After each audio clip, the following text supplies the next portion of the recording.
preparing itong mga small pots, no?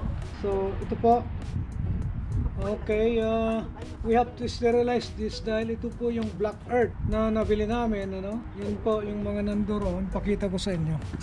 These are the black earth na garden soil po, ano? Even though they are very good, but you know, we have to sterilize this also kasi dadalhin po namin sa loob ng bahay. Ito, gagamit tayo ng 3% hydrogen peroxide solution. Ito po ay 3% lang, ano? Nandyan po, no? Content 3%. Yan po, ano? 3% content, okay? So maganda ito, hydrogen peroxide. It's 2O2 ito, ano? But it also serve as disinfectant. So i-disinfect po natin itong mga to. Bubuhusan lang natin ng solution, ano? 1 to 1. 1 part of 3% hydrogen peroxide at saka 1 part of water. Ito, mayroon na akong tinimpla kanina, but I just want you to see, no? Idadagdag ko na lang ito. Bali, dalawa pong ganito na mahigit, ano, ang ginawa ko, no? So, ito po, yan. So, you just have to press that. Madali lang naman. Okay. Then, pour it. Okay, dito. Ibubuhos lang natin dito. Yan, dito ninyo. And of course, equal part ng water po. Yan. We could submerge this. Okay. And also, kasi butas yan yung sa baba niya. And also, we have to water it, no? Yan. I'll put here kasi may butas po yan.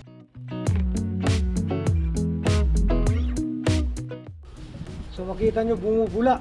It will kill the bacteria. Okay. And it will provide also additional oxygen, no? Tatamnan namin ito ng mga buto ng kalabasa, yung kabutya.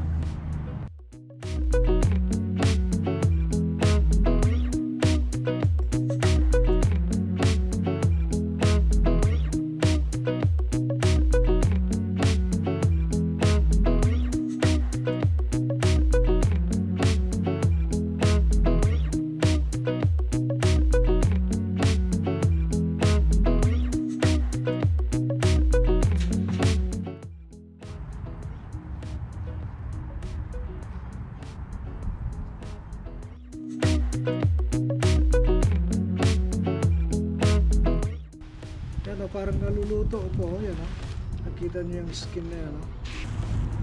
Yan, oops, yan po makita nyo.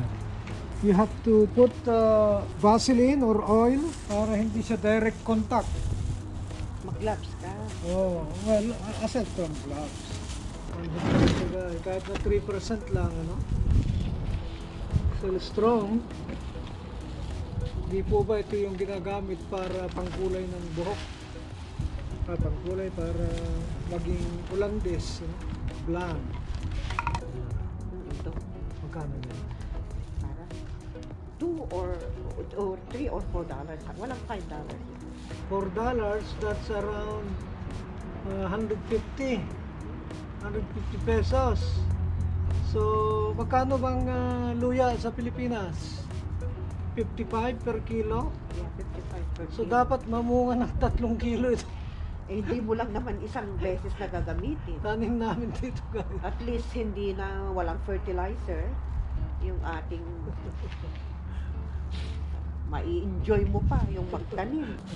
Yan ang disadvantage pag nasa lugar na malamig ka. You have to improvise and of course it will cost you a little bit of money. Kasi ito, pwede mo nang ipasok pagka fall na hindi pa pwede. Kasi how many months lang yung luya? Ay, how many months ang luya? 10 to 1 year. Na anihin mo. At least, pag fall, pwede mo na siyang ipasok, makarawa. Hindi ko siya natusok-tusok ngayon. Matusok-tusok na. Papasok na mismo doon sa ilalim. Good. Yan po. Pumasok na talaga hanggang ilalim. Alam po niyang purpose nito para yung mga itlog po, insekto, kung ano man ang meron dyan, ma-sterilize din. Pag sterilize ito, and at the same time, kung may tanim na po yan, it adds oxygen po, no? Alright. So, I have to apply also this remaining. So, I have to put this on top also for double purpose.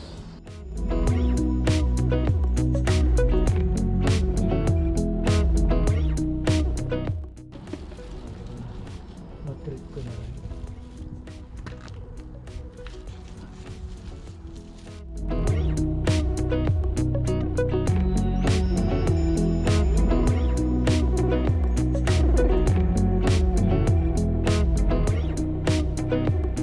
So guys, yan sila po. At napakarami na naming na-prepare yan. Oh. Ito pa, ginawa niya ito lahat. Yan talagang she's very avid gardener po siya talaga.